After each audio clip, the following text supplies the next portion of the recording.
What if the monster isn't hiding in the shadows?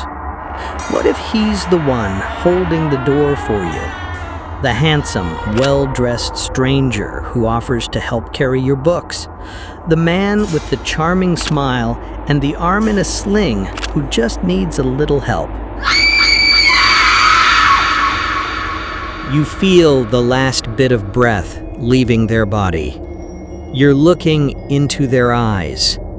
A person in that situation is God. This is a quote from a man who charmed a nation while secretly being one of the most prolific and sadistic serial killers in American history.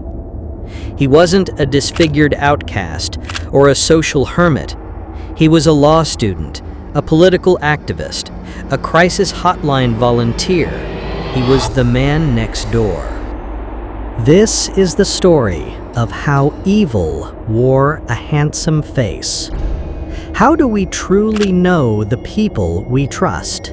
The story begins not with a bang, but with a secret. Theodore Robert Cowell was born on November 24th, 1946, at a home for unwed mothers. His mother, Eleanor Louise Cowell, was just 22. In the conservative landscape of post-war America, this was a deep, dark shame. To hide this shame, his family wove a complex web of lies. Ted was raised to believe his mother was his older sister, and his grandparents were his parents. He was an outsider in his own home, living a lie he didn't even understand.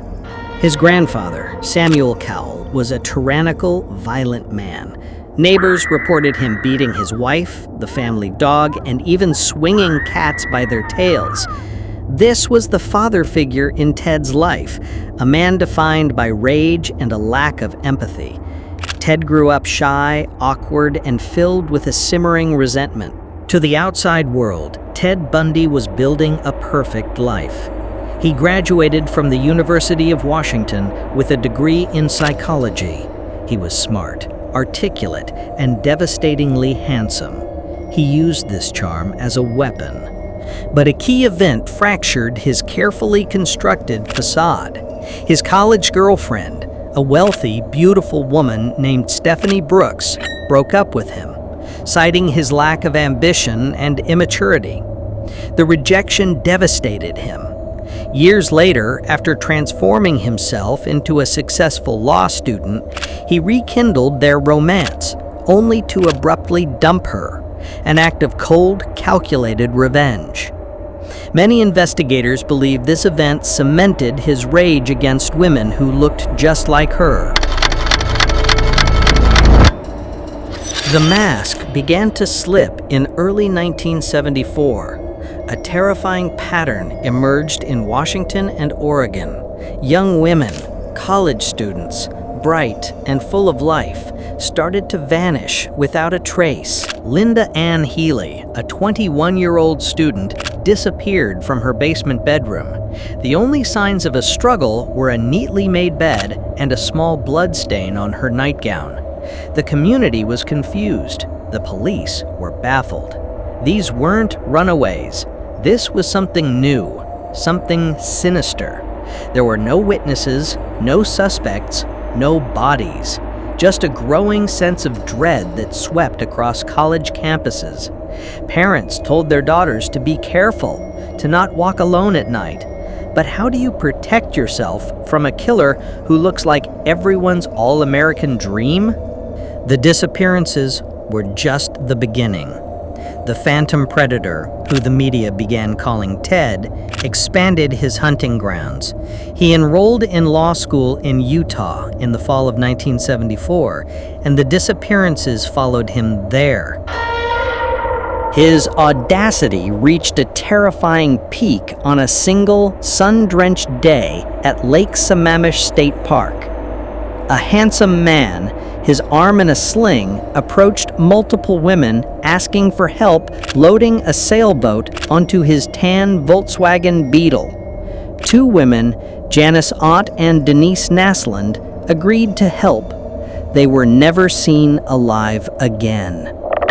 He killed at least 8 women in a 4-month period in 1974 alone. The true number is likely much higher.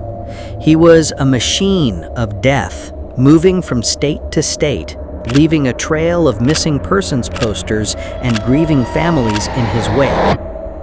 Detectives from multiple states were hunting a ghost. The clues were baffling. He left almost no physical evidence at the crime scenes.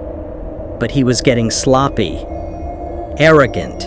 The first crack in his armor came from a routine traffic stop. Utah Highway Patrolman Bob Hayward spotted a VW Beetle lurking in a residential neighborhood late at night. The driver sped off, but was eventually pulled over. The driver was the calm, handsome Ted Bundy. A search of his car revealed a crowbar, a ski mask, rope, and handcuffs. He called them his burglar tools. But the biggest breakthrough came from a survivor. Carol DeRonch had escaped from Bundy's car months earlier after he'd posed as a police officer. She had gotten a good look at his face and his car. When she saw Bundy in a police lineup, she identified him immediately. The hunter was finally in a cage. In 1976, Ted Bundy was convicted of the aggravated kidnapping of Carol DeRonch and sentenced to 1 to 15 years in prison. But for a man charged with multiple murders in Colorado, this was just a temporary setback, and Bundy had a plan.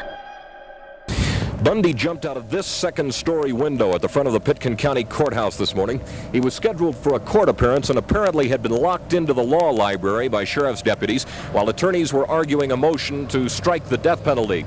Witnesses say he left in a hurry, however, nobody saw him open the window, and he escaped clean in an unknown direction. He escaped twice. The first time, he jumped out of a courthouse law library window during a pre-trial hearing while acting as his own attorney. He was captured after 6 days. The second time, he escaped from his jail cell and fled to Florida, a state where police had no idea who he was. Before his escape, Ted Bundy had been out of his cell exploring that overhead crawl space he escaped through. Jail officials knew about that, and they did nothing about it. Now, Bundy was to go on trial Monday for the murder of a woman near Aspen. Over the weekend, he escaped from his jail cell by squeezing through a small hole in the ceiling. There, his rage exploded in its most savage form. On January 15, 1978, he broke into the Chi Omega sorority house, brutally attacking 4 women in 15 minutes, killing 2. He was finally captured for the last time in February. The trial that followed was a media circus.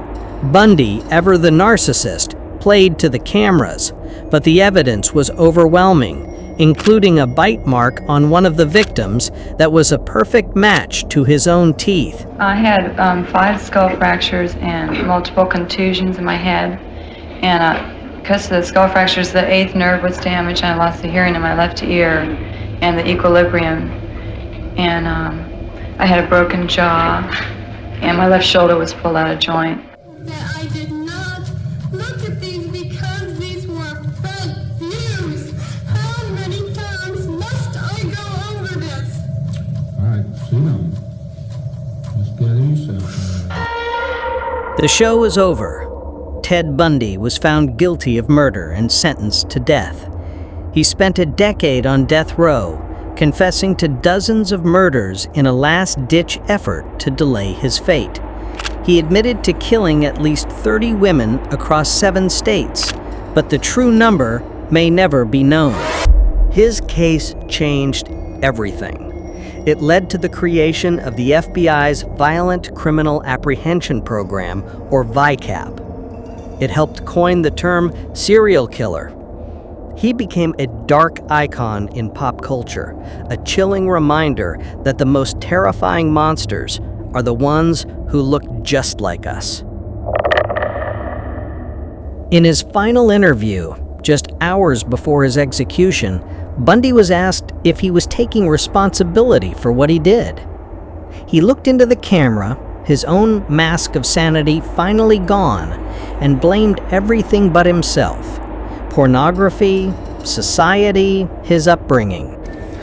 I've met a lot of men who were motivated to commit violence just like me. And without exception, every one of them was deeply involved in pornography, without question, without exception, deeply influenced and consumed by an addiction to pornography. There's no question about it. The FBI's own study on serial homicide shows that the most common interest among serial killers is pornography. Yeah, that's true.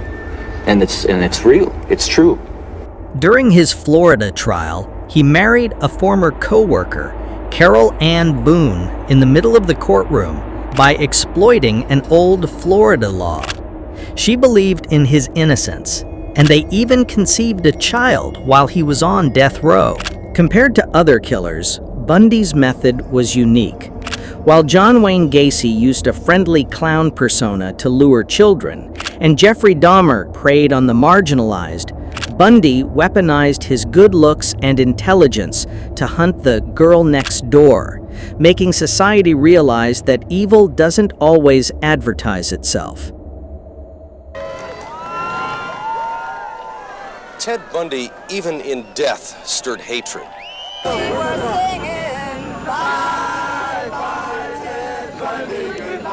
More like vengeance to me than justice.